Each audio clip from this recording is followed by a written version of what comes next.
Well, Barry, let me give you a little scenario here. You and Laura decide that you're going to get chickens. Okay. You go out and you get a chicken coop and a fence and all those things. And every day you go out and you see that there's dead chickens.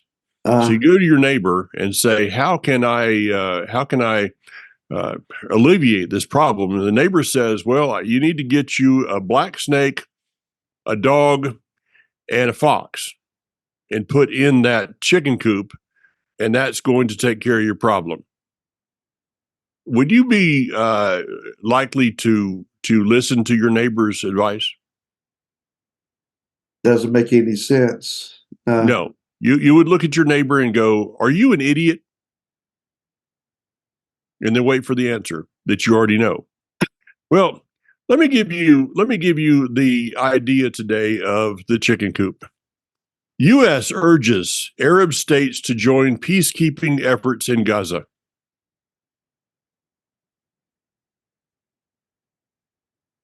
That'll fix it. Anybody that thinks that that is anything close to an idea that should have even been floated does not deserve to the. I better not say what I was about to say, uh, but I mean, John Wayne was right. You can't fix stupid. Yeah, you just can't fix it. And if you even tried, it would take overtime. But all right, let's go to the place that I was planning to go to today. And that is a thought that came to me the other day. And this will wrap around some events that have happened in the last few days. During the time of the Shoah, the Holocaust, Nazi Germany, World War II, the time of the 1930s and 1940s, there was a man named Dietrich Bonhoeffer, pastor in Germany, very vocal in a number of things. Was also a family called the Ten Booms. Papa Ten Boom, Corey, Betsy, their brother, and these two, Dietrich Bonhoeffer and the Ten Boom family, were called to two very unique tasks during the time. Both of them would end up in basically the same destination. Dietrich Bonhoeffer in a prison cell, Corey, Betsy in a concentration camp in Ravensbrück. Both would have the same pretty much outcome. Both would have saved lives. So, Barry, my thought for this program is this: we need discernment. Who are we being called to be? Are we called to be a Bonhoeffer? And if so, we need to walk in that. Or are we called to be a Ten Boom family? If so, we need to walk in that. Your thoughts? First word that comes to mind is consequences. Yeah. Whichever path you choose, whether it is aggressive or passive resistance, you have to be prepared to accept whatever the consequences are. We cannot be um, naive and imagine that there are no consequences that are negative, that are to be experienced when we take whatever stand or however we choose to respond to what's going on in the earth. Um, the idea that believers do not suffer for their belief only preaches well in America. Mm-hmm. You try to preach that doctrine elsewhere in the earth, and you will probably find out real quick what a stoning feels like. Um, we have been deceived, Mike, very badly so. That our belief in Messiah is about blessing and prosperity and a good life.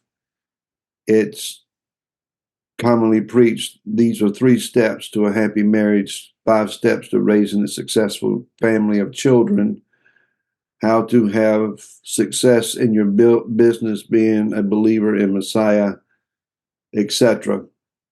And it's all positive gain. Very little is heard about this is how you persevere. This is God's call to endurance.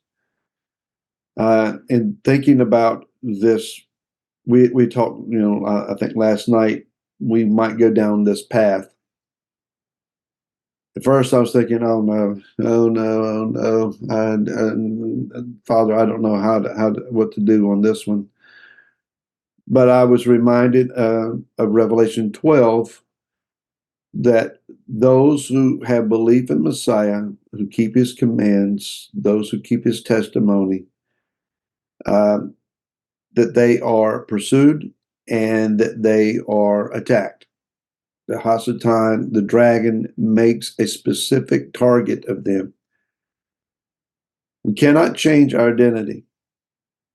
We cannot say, well, I was only kidding. When I had that post on Facebook or bumper sticker on my vehicle or the T-shirt I was wearing in support of Israel, I just got caught up in the fad.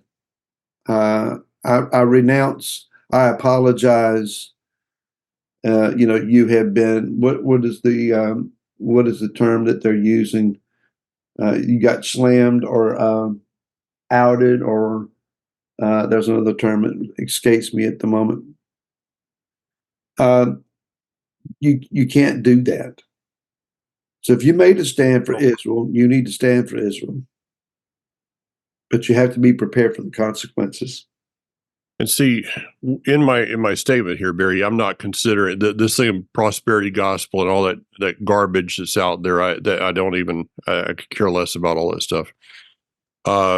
This is about our stand with Israel. This is 2 specific people who took a stand. Their stand would end up affecting their families, but their stand was for Israel, specifically with the Corrie ten Boom family. I'm much more acquainted with them. It was putting their own lives at risk for for people that they did not know. And today, we are being called to take a stand. And my point is that we need to make sure that the stand we are taking is the stand, and well, not the stand, but the results of our stand. What we're doing because of that stand is what we're directed to do by the Almighty, and then not judge what someone else appears to be doing. Bonhoeffer, as I just said to Hanok, Bonhoeffer could have walked by the watch shop in Haarlem, Holland, and said, "Oh, those people, they're just making money off of selling watches and aren't doing anything," not knowing what was going on in that watch shop. Uh-huh. On the other hand, the ten Booms could have said, "That blowhard needs to shut up." We need to each one figure out what we're going to do and prayerfully do that. We also, and this is something I spoke to you yesterday about, we need to make sure that we are not emotion driven. Now, the Almighty shares with us some insights into who He is, in that He says, He says in Scripture, He operated in a fury. He hates. There's things He hates. He is the author of emotion. But nowhere in Scripture do I find that He operated out of that emotion, but because of that emotion. So when we make decisions of what we're to do in our life, we make sure that it's not an emotional thing. We have to separate the emotion from the action. I mean, anybody, you have relatives that have been in war. One of the things that you're taught in a combat situation is if you, or police work or whatever, if you lead with your emotions, you're more likely to come out without the ability to have emotion.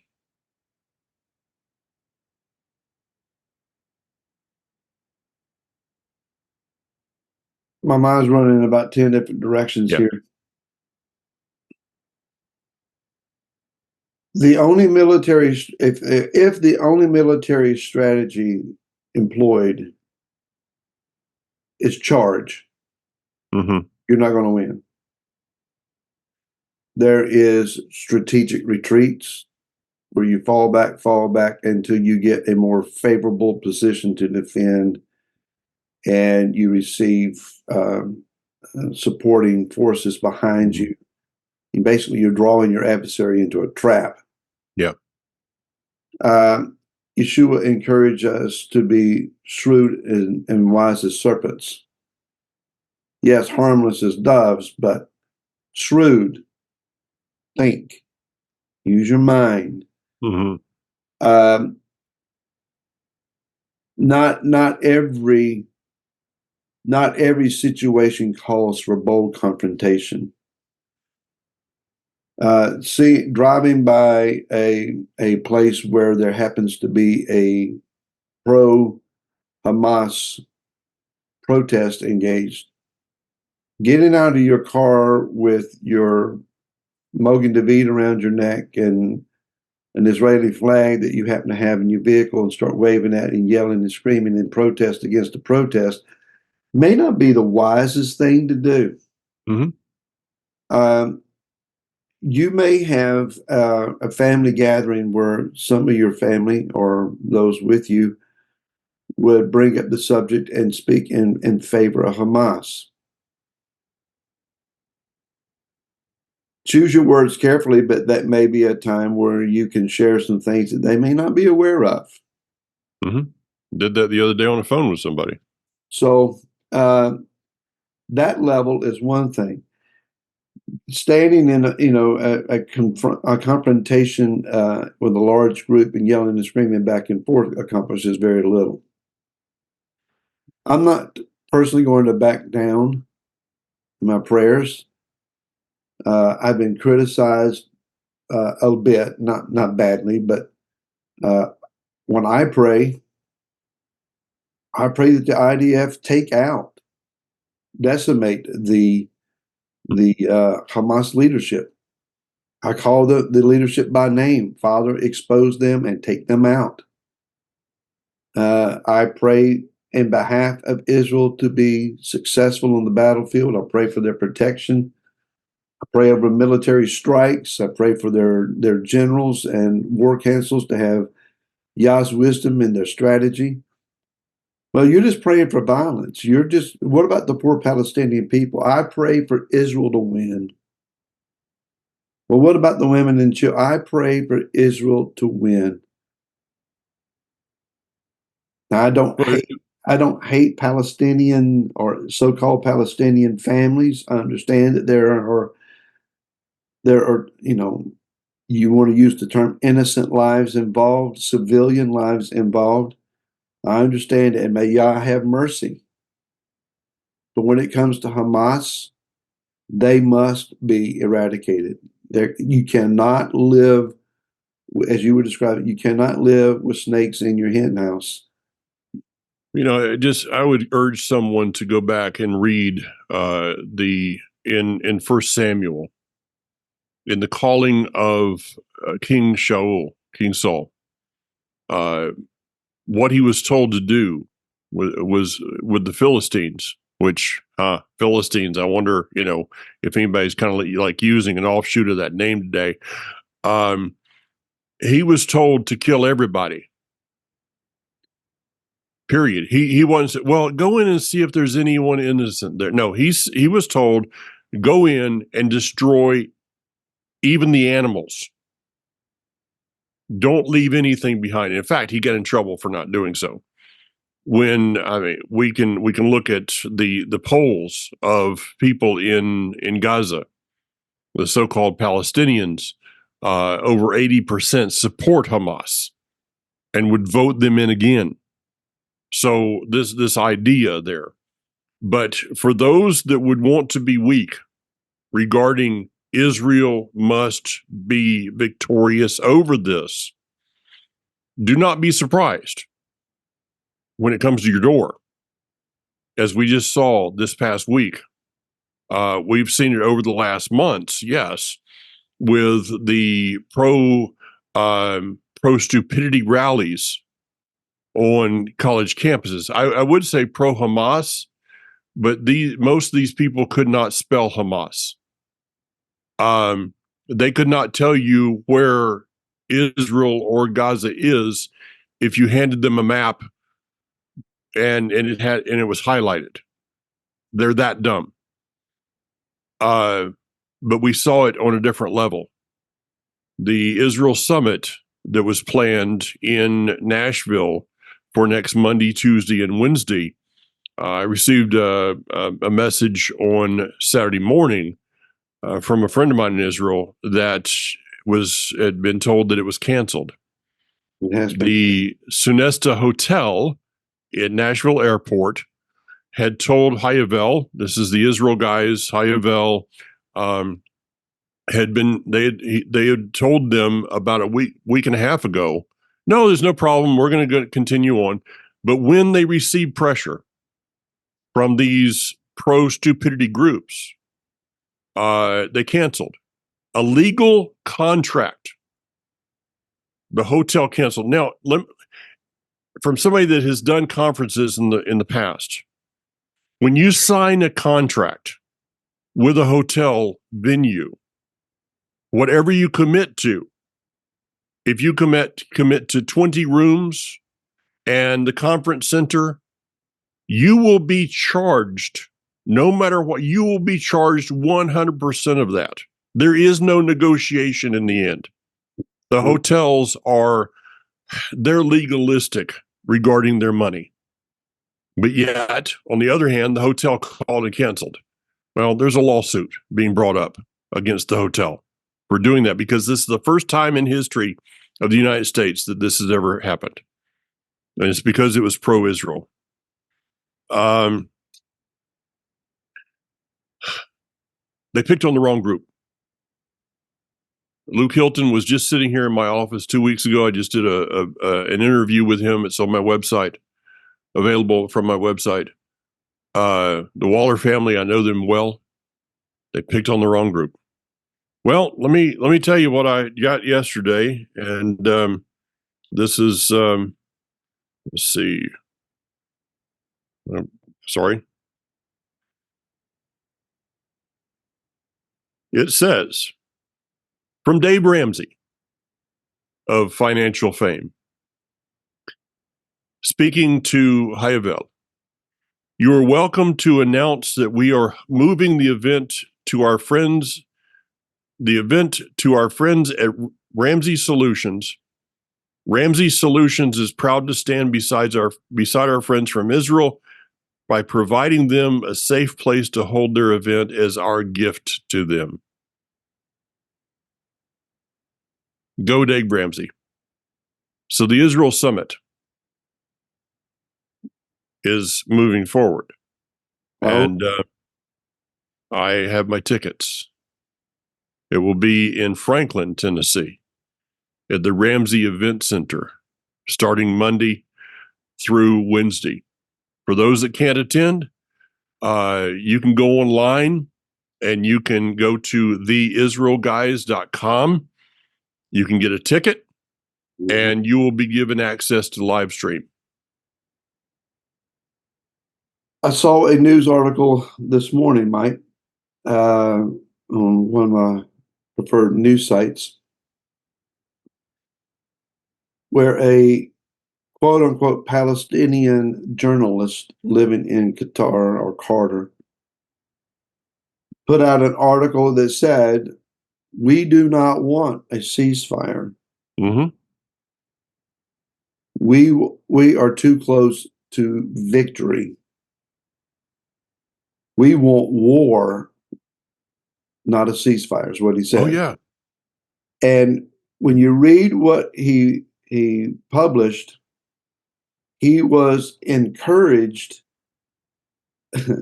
by a few things. One, the martyrs that, as he described them, for their just cause, who gave their lives for their false God.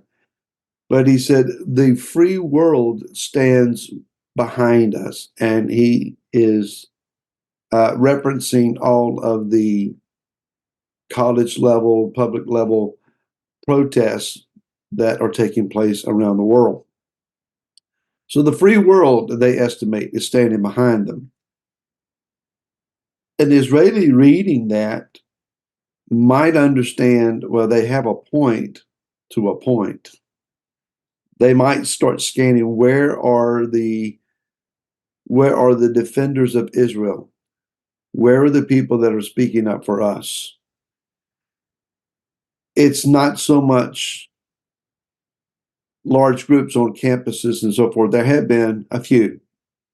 There have been a few gatherings here and there. What they may read more about is individuals. Mm-hmm. Those who know in Israel know that there are individuals, and there are many such individuals who send funds, who buy products, who offer support, who stay in touch, who communicate, who send correspondence, praying for you, like to buy your products, and I encourage, if you have the ability to do so, find something in Israel, Israeli origined products, and buy them and support them. The biggest thing you can do is pray and encourage other people to pray. At House of David, Israel's prayed over every week. At some place, at some point, and it's not always me. Our men gather to pray before we begin the actual function of worship. And if I'm not praying for Israel, somebody else is. So, and it's not like, okay, somebody pray for Israel now. No, it's spontaneous. Yeah.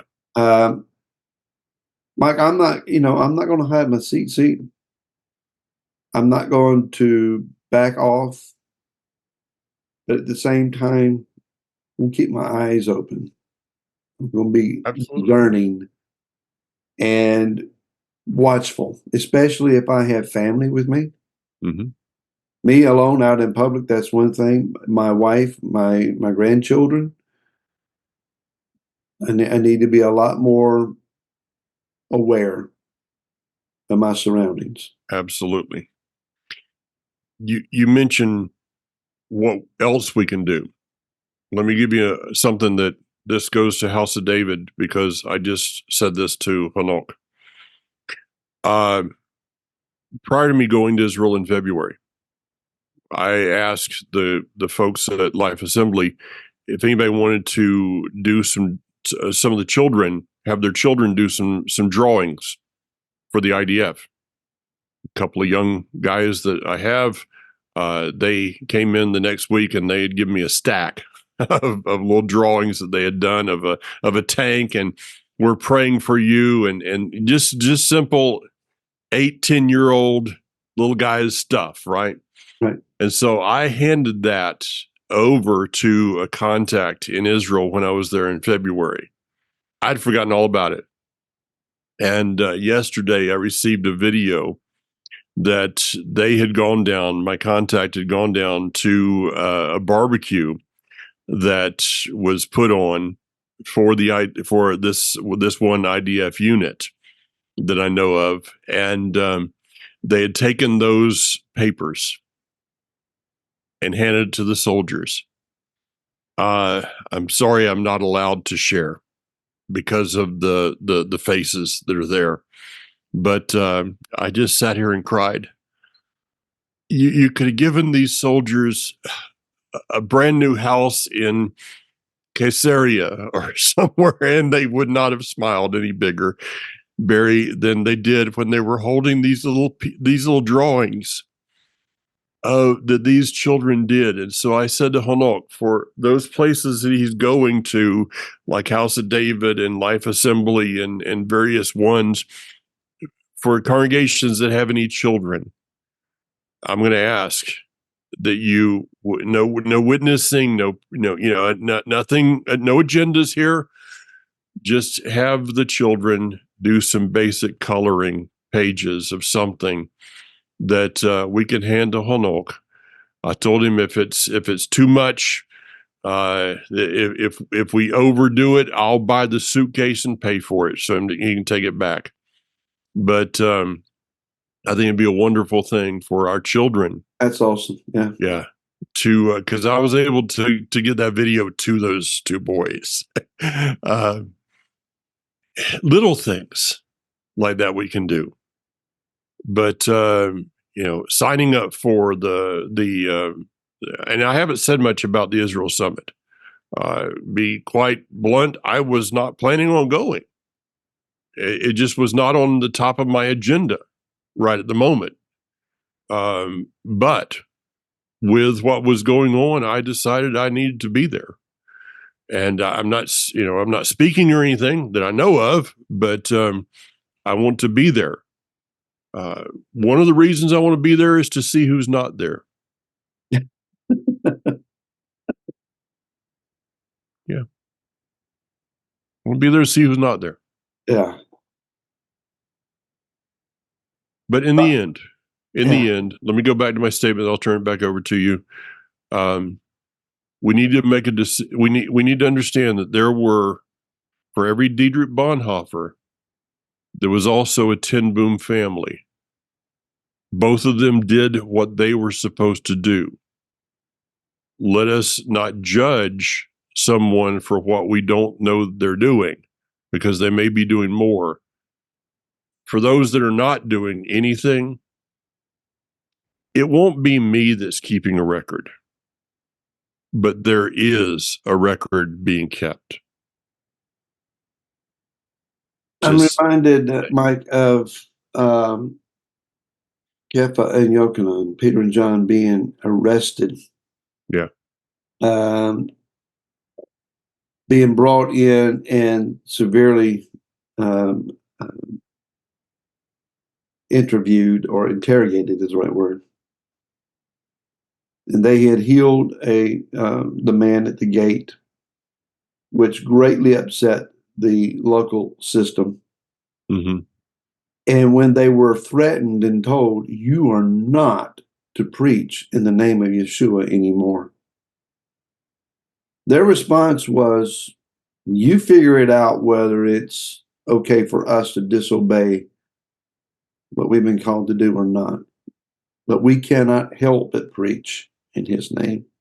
Mm-hmm. Now, if you're going to make such a statement, you've also got to be willing to rejoice when the stripes are laid on your back. You can't take a bold stand, face negative consequences, and then bemoan the consequences. Well, it's just not fair. Of course, Rav Shaul was in prison, and he said, y'all still in prison, Roman citizens around here? And he used his citizenship to his own advantage. We have advantages as U.S. citizens. The law stands with us. We have a right to free speech. If we don't protect that right, hey, look, those that are protesting in favor of the adversaries of Israel, whether they understand it as you were describing it or not, I support their right to say what they say. I don't agree with it. Absolutely not. I think it's one of the most insane acts of stupidity, as you were describing, that I can think of. But they have a right to do that. But I also have a right. So, we can't say, force them to be quiet and say nothing. Mm-hmm. That's the wrong move, because then it can be turned right around and restricted on us. Matter of fact, if I'm not mistaken, Congress passed something or at least the House did the other week, that was a backdoor way of shutting up anybody that the government doesn't agree with. But we have to be wise. We have to be strategic. Yeah. And don't pray out of mere emotion, as you were saying. There's nothing wrong with emotions in prayer, but don't let your emotions dictate the words that you cry out with. Pray strategically. Think about what you're asking Yah to do.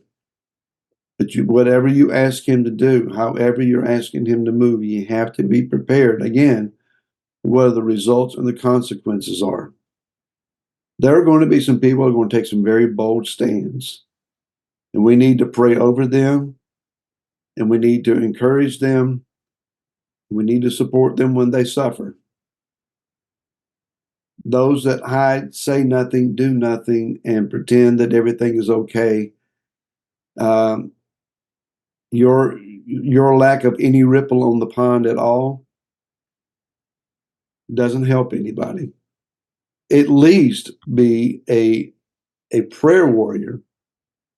And even at that, Mike, your adversary knows what you know, to some degree, what you're praying and how you're being effective in your prayers.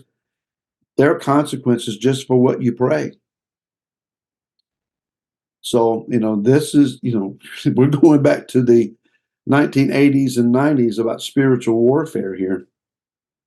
You need to have your armor on. You need to be prepared. Well, I This think that day. you said wisdom, and I think that's the word for it right now is wisdom. We've seen protests that have happened over the last few years that there was not a lot of wisdom used, and people are paying some unneeded consequences for that. So, two people yelling at each other is two people not listening to each other.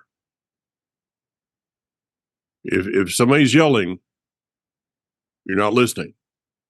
And so we need to find a place for dialogue, wise, informed dialogue. We're not calling the Israel Summit is not a bunch of revolutionaries. Proverbs talks about that. Nobody's going there that I know of that's looking for any kind of fight. We're going there to take a stand for our brothers and sisters in Israel, specifically in the heartland, Judea, Samaria of Israel. Mm. And so this ups the ante a little bit more. So yeah, we do need people that are praying. We need people that are supporting. We need people that are doing whatever they can do. But to stand on the sidelines and do nothing, yeah, that we should all have a problem with. So this is the Israel Summit is not a protest. It is educating people about what's going on in Israel. Plain and simple. The people that are there, the Israel guys. Nobody's calling for any kind of demonstration there. We are asking, we are doing, as you said, what is free speech in America, and that should be protected. Mm. I got a phone call, and I'll touch on this before we finish today. Got a phone call a week or so ago. Someone telling me I support Israel, I'm not being anti-Semitic, but, and they went into this long spiel about being anti-Netanyahu. He's filled with the demon. He's got a bloodlust. He's doing this and that and the other. This is, demons driving. We can't pray for, what's going on in Israel or in Gaza. We can't support that because it's killing, innocent blood, etc. When we speak about supporting Israel, we're not necessarily saying we agree with the politicians and governmental movements and all. This is not pro Netanyahu. This is not necessarily anti Netanyahu. I pray that Yah gives him wisdom and directs his steps. Whether I agree with what he does generally as a politician or not, that's beside the point. Right now, he's the man up front, and I pray that the Father give him and his counsel and advisors the wisdom that they need to move according to Yah's will. After this is all said and done, then Yah can straighten out and do whatever he needs to do in the Knesset and the government, and that's not out of the American hands. So we need to separate what's going on. We are praying in behalf of the people and the nation of Israel. Yeah. Let's also understand this. Israel is holding in trust the land for the kingdom. The kingdom does not come to any other land first other than Israel. Yeshua is not stopping off in any other nation, especially in the United States. He makes a direct deposit of himself in the land of Israel. He is the Messiah of Israel. Period. So, all of us standing here in Yah's peripheral vision, we need to keep that in mind. Yah is first and foremost focused on his land and what's happening there. And we may not theologically agree or like that. He didn't ask for our like. So we support what Yah is supporting. We're focused on what he's focused on. And we're praying, Father, bring your kingdom, send your Messiah, deliver your people. Let's also understand Israel in exile, wherever we may be. We are spiritually and vitally connected.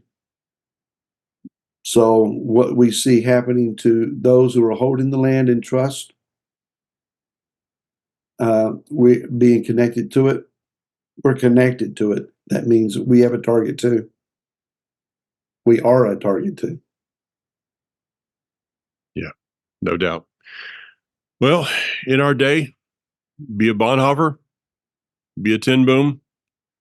Don't be caught silent on the sideline. Amen. Thanks, folks, for watching. I'm sure you'll have an opinion on this one. Yeah. We're willing to hear what you have to say. And if you dare share this in your social media. There you go. If you find that your mascot in life is an ostrich, you might want to do some changes. Yeah. Just saying. Just saying. See you, Barry. See you, Mike.